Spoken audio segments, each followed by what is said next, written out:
বড়বেলায় আমরা আর প্রেমে পড়ি না, আমরা আশ্রয় পড়ি। ক্লান্ত অবশ্রান্ত শরীর মন নিয়ে চাপটে ধরি উল্টো দিকের মানুষটাকে। আমরা আর অধিকার দেখাই না, অভিমান করি।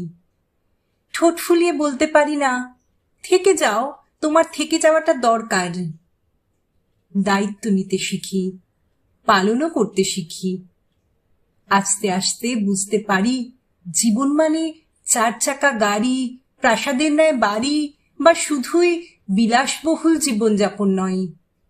জীবন আসলে একটা মানুষ, একটা শান্তির কোল, বা হয়তো জীবন একটা রহস্যের মতো। আমরা কেউ সেখানে ফেলুদা, কেউ ব্যোমকেশ, কেউ কিরিটি, আর পরিচালক সেখানে পরিস্থিতি। বড়বেলায় আমরা আর প্রেমে পড়ি না, স্নেহাতুর মানুষের আলিঙ্গনে পড়ি, আমরা আশ্রয় পড়ি।